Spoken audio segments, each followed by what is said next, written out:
I am Linda Pringle Evans, your host, and I am here today with Ms. Michele Von Hoven, who is the WomeNomics Be Fit Financial Diva. And we have a topic for you ladies today, and it is Be Fit Attitudes. Be Fit Attitudes, because that is something we as women, we need to become more savvy and make it significant within our lives. But before I bring our diva, our financial diva, I just want to give a shout out to Pringle Business Consulting for making this possible for me to be here on this platform every week to share with women about women in economics, because that's important for us. But with Pringle Business Consulting, we're on a mission, helping more women coaches, consultants, and service professionals to really differentiate themselves in the marketplace, because there are just too many right now who have come to me and said, I need to know how to bring more brand awareness about who I am, what I do, and how I get it done, the problems that I solve, the differences that I make. And that's what we're doing. We are helping our clients to discover really what differentiates her.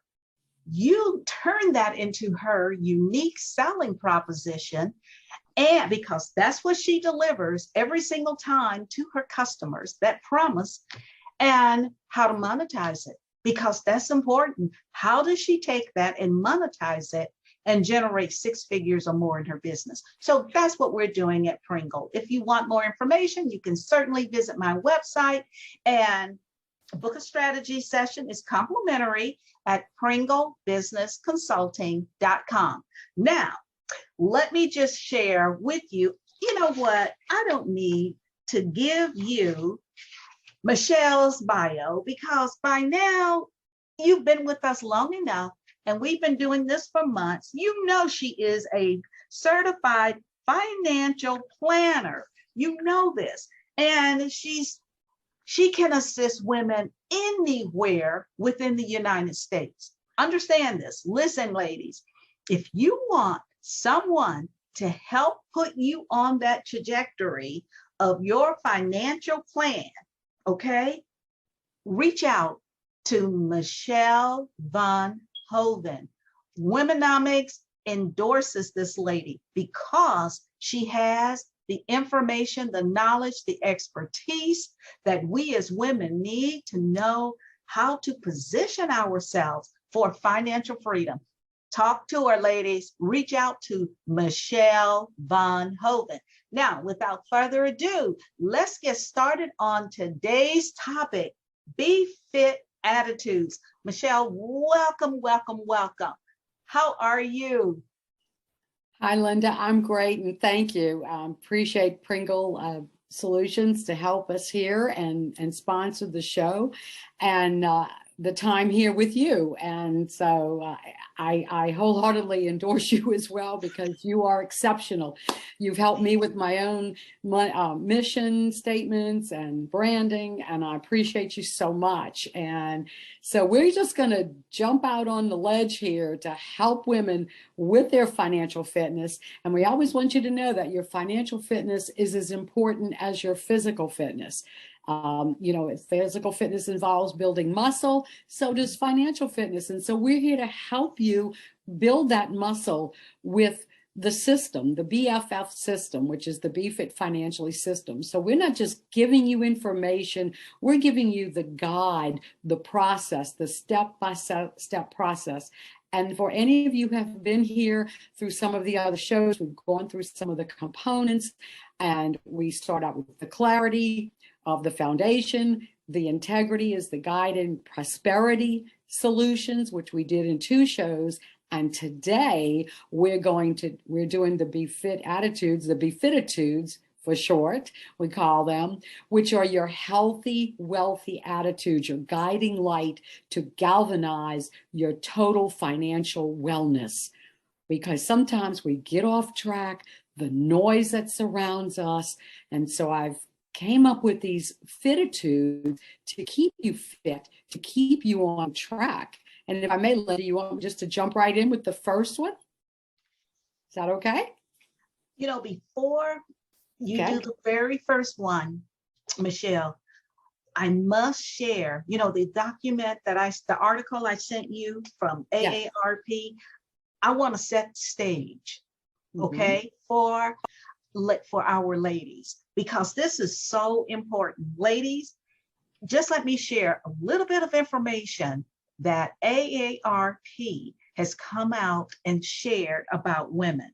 They're saying women are 80% more likely to live in poverty in retirement than men. 80%, ladies.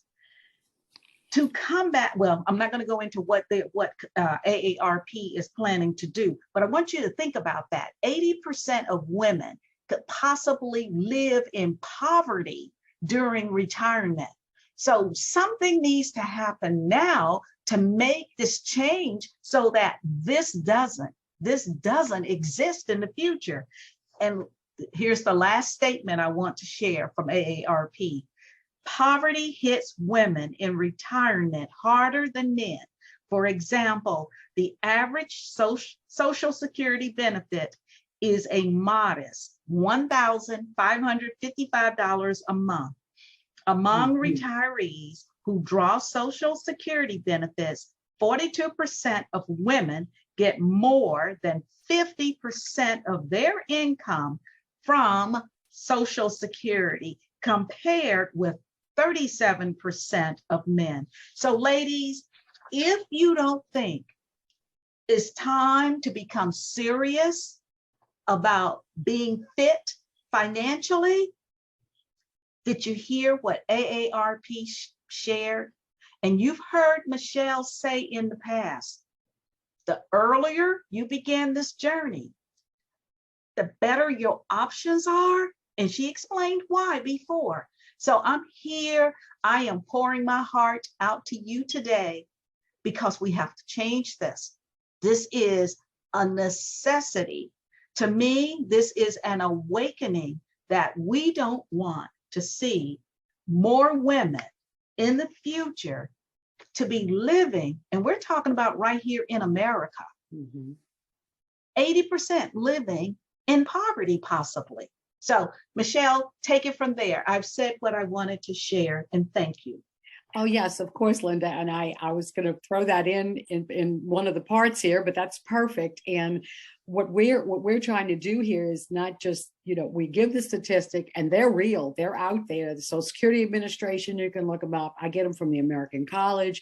And our role here to help you be fit financially is to help you fill those gaps.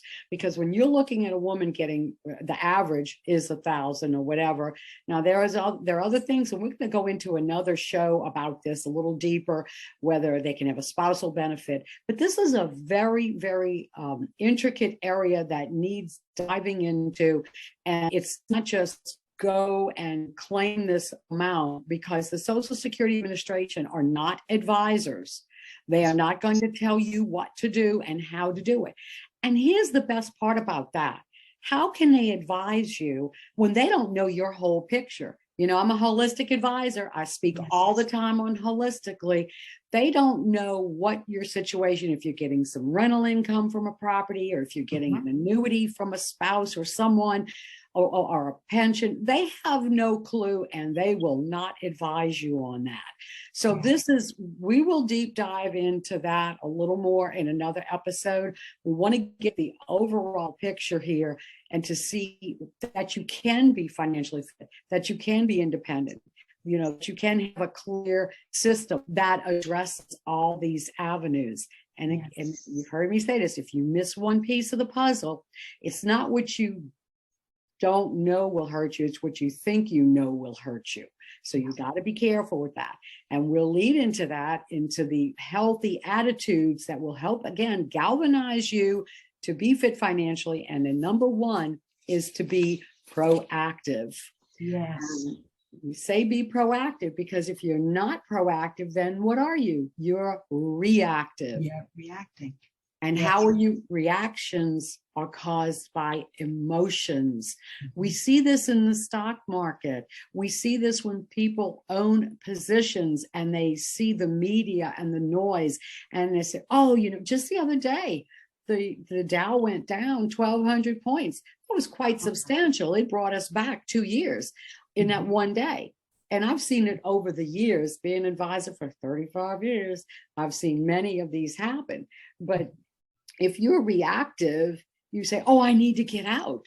Well, do you need to get out of what your positions are in? Will it rebound? It all depends, again, on your holistic plan. And I can't bring that home enough. And being proactive is to design a plan. And let me just say here, a lot of companies, firms don't want to do it. It does take a little time. And I've designed that one-page financial plan, the one-page financial fitness plan to help, you know, bump that up for you. But a lot of firms, they don't even want to do that because they have to move on to the next quota that they have to meet. And that's a reality, ladies. And I'm no offense to banks. We need banks to deposit our money and make us loans and give us credit cards, hopefully used the right way. They're not there to make you money. They're there to make their stockholders money. So are the insurance companies. Well, they all have great benefits. So who's in your best interest? So I say, know your options while you have many, rather than later when you may have only a few. When do you want to know your options? I want to know when I have many options. And again, I want to know what my options are. So if I go to, you know, Susie reactive and she says, well, I just want to put all my money in the CD because the market went down yesterday.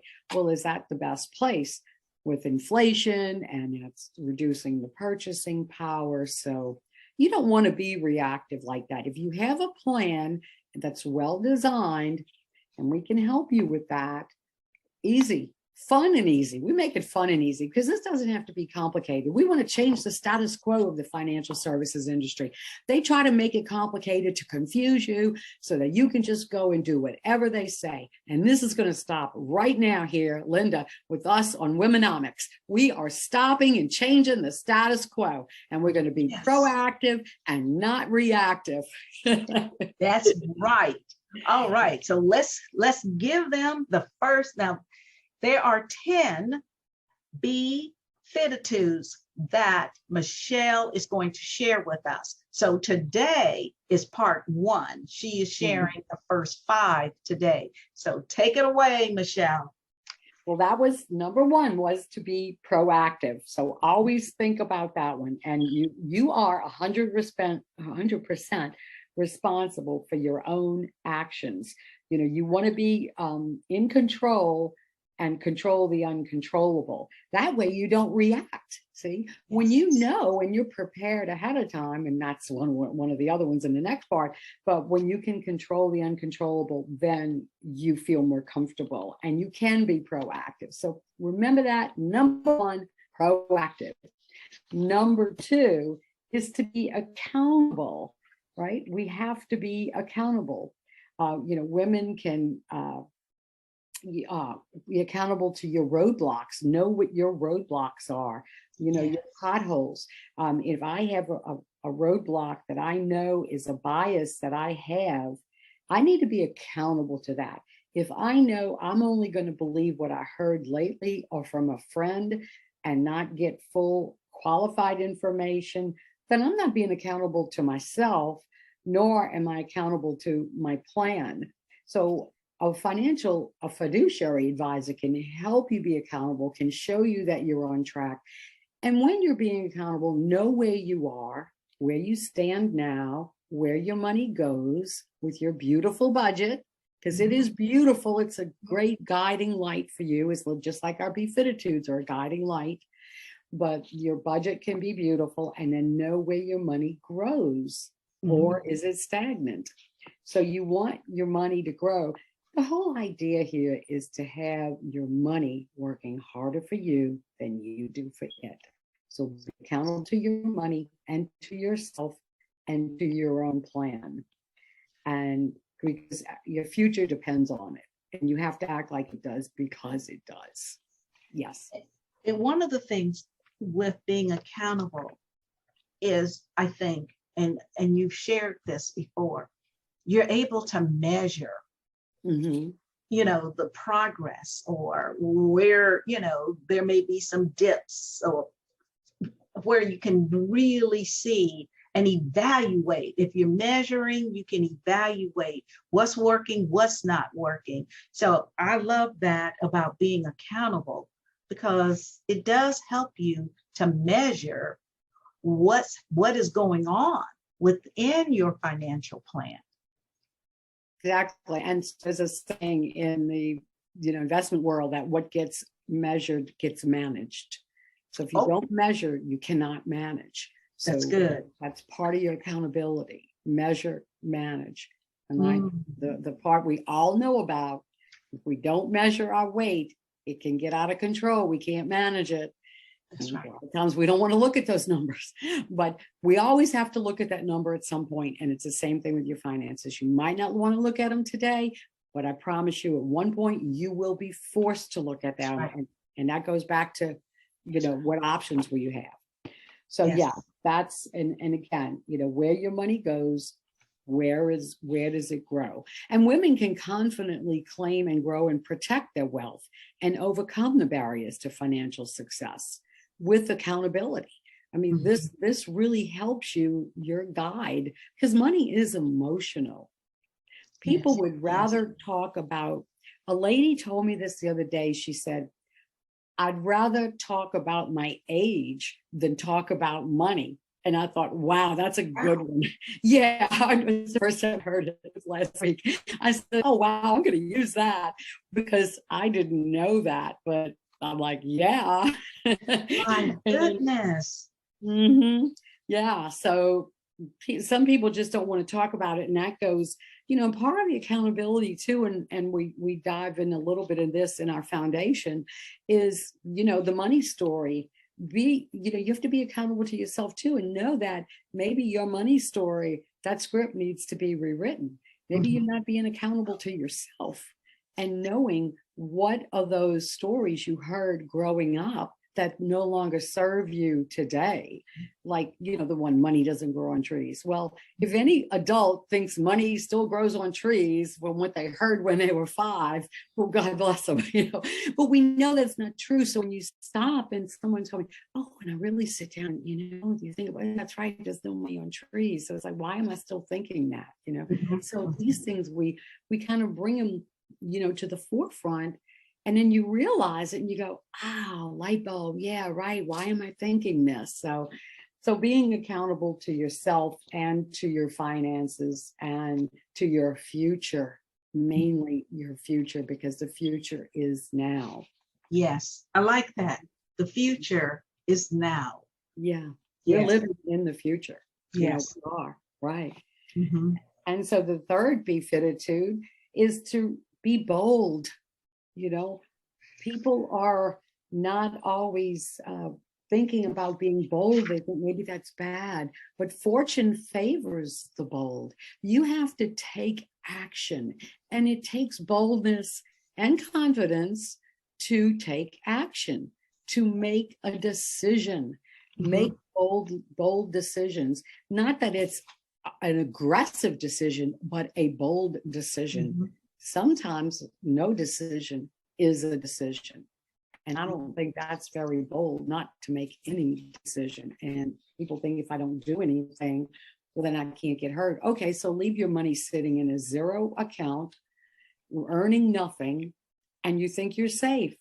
Well, I don't know how safe you are right now with an 8.5% inflation rate, that every dollar you have everything's costing you $1.08.5.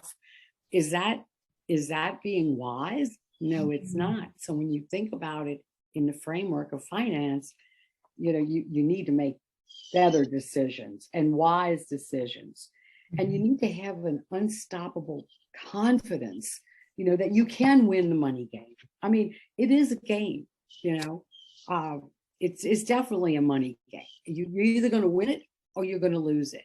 And if you don't play the game the right way, then you won't know how to play it. And so here we're giving you the system to play the game right so you can win it. I mean, this has been proven and empirical strategies that I have used over 30 years with clients and learning, that seeing women who aren't bold, seeing women who won't take action. This is how I came up with this. I saw what they weren't doing and I saw what the successful women are doing and that we did together and worked through it. So this is from in the field of workable attitudes and fittitudes that will give you that comfort and that you can embrace this to move forward. So I say be bold, design your holistic roadmap, and so that you can navigate your wealth journey. You're the navigator here. That's right. I have a question, Michele. Would you, because you are the professional, when it comes to women and money, like the one lady said she would prefer talking about her age versus money, do you think self-limiting beliefs around money and scarcity together is what holds many women back when it comes to making decisions about money? I think some of the scarcity, some feel that they aren't worthy and they don't, think that they shouldn't have a lot of money. And again, it goes back to that money story. What were they told as a child? If you think someone is terrible because they are wealthy, and whatever number wealthy is, I mean, wealthy could be $100,000 to one person. It could be 10 million to someone else. It's your level of wealth. So whatever that is to them. So I do believe it's a personal, thought process, but it's also knowledge, which, I talk a little bit, and it's in one of my beatitudes here. I should know which one, but it's about learning and having the right, the knowledge, and it's not just education level.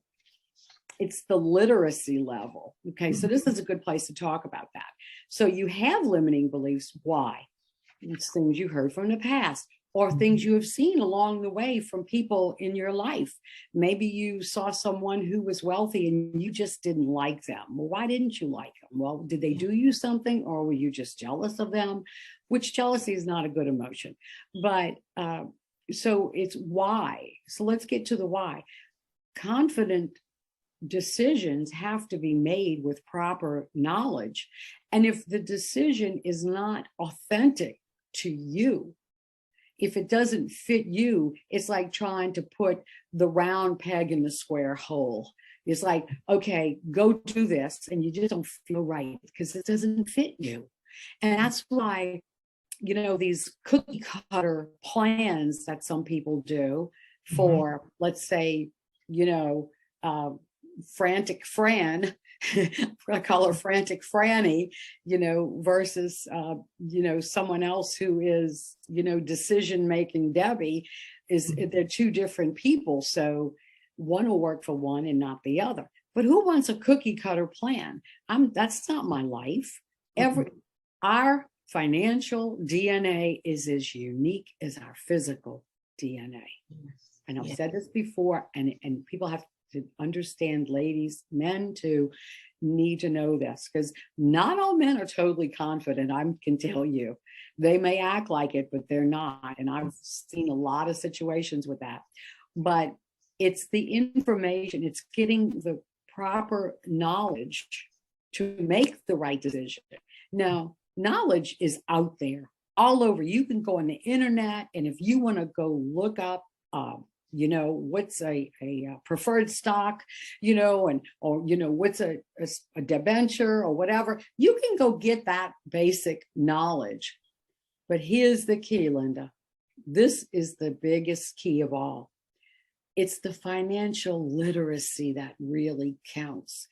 Now, what is financial literacy? People think it's education.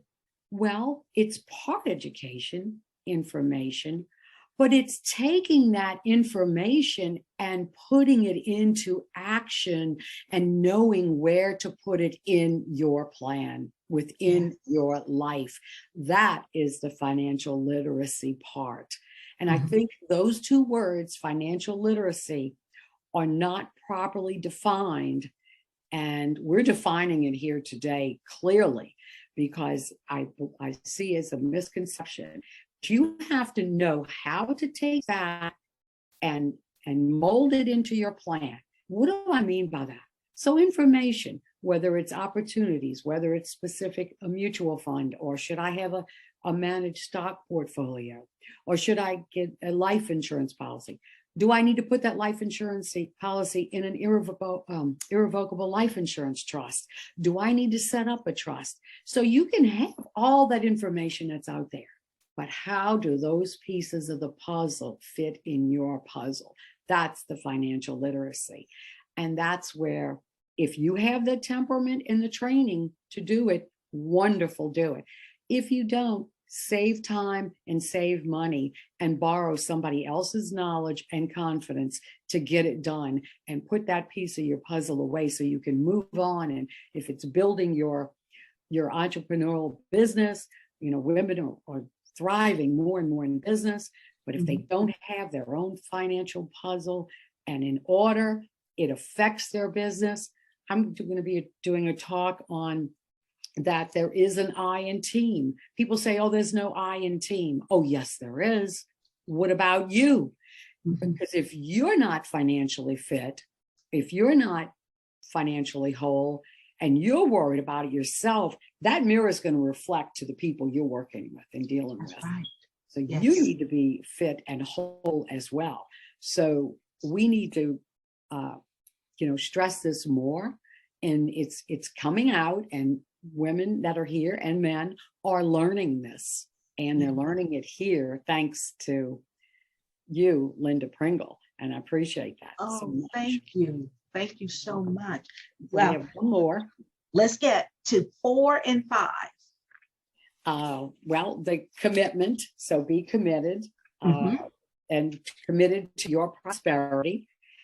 Stop the noise and no regrets. We don't want you to have any regrets. So have the commitment to your values-based goals, your visions, your velocity, and your versatility, and commit to action. You must commit to action. So when you're going about your day and you're thinking about these things, and you have your plan set up, and you walk into, like I did the other day, into Bloomingdale's, and I went into Bloomingdale's and I'm looking at all the beautiful baccarat crystal and the lalique, and I'm like, oh, that's really pretty. And I'm looking and it's shiny, the shiny object. And I took pictures of this, I'm gonna use it. But when you look at those shiny objects and you pick up a little bitty candle holder and you go, I'm just curious how much this is. $250. Do I really need that? No, I don't. So I think about that is not in alignment with my plan right now. I really don't need it. And what am I going to do with it? And I already have some lalique I already bought in Paris years ago, so I don't need it. So you have to stop and commit to your plan so those shiny objects don't ruin your plan, ruin the integrity of your plans. Yes. And so then the fifth one is to be determined. Yes. Determination is the passion to your commitment. Think about determination is the passion to your commitment. You will keep your eye on the prize, and you have to go with enthusiasm and optimism, and you know that you can win this game. And you have to believe that you can. I believe you can. I believe all women can. I have not seen a woman or man or couple who hasn't believed it and did the steps necessary to do it that didn't do it. Yes. And I have not seen anyone. So the determination, you have to don't stop, keep going. I had a manager one time tell me this. He said DSKG. And I was with one of the big blue financial firms, and I won this Mercury Award doing all these financial plans for people, and it was great. And he put on my paperwork DSKG, and I went, So I'm using that now because I earned it. Don't stop, keep going, be determined. So these little beatitudes: be proactive, be accountable, be bold, be committed, be determined. Just they are the guiding thoughts that will balance out your feelings with your inner world and your outer world. So we need this to keep us on track. And so this is the bridge. The beatitudes are the bridge to keep us on track with that guiding light to be fit financially. And it'll ignite our lives and our health, our wealth, and our success. Oh, yes. Michele, as always, you have given us so much invaluable information. And to take those 5 steps that she gave today and implement them. And the one thing that I took from everything that those 5 steps that you shared: being proactive, be accountable, be bold, be committed, be determined. Every one of them led to one word for me, and that is action. Yeah. And you mentioned that. So ladies, we're at that time where we have to come to an end of the show, but the word for today's show is take action for your future wealth. Your future wealth. As Michele explained, everybody's definition of wealth is different. So you determine what is wealth for you and reach out to Michele and have Michele to help you to begin to navigate your financial future. And as always, you will hear me say this because you've been given this right. Create your power. You have it. Don't sit on it. Don't allow someone else to take it from you. You have everything you need. You are fully loaded. So create your power, and your destiny waits for your financial freedom. So until next time, love you, Michele. Thank you all for taking part of this, and we'll see you the next time. Be blessed. Bye-bye.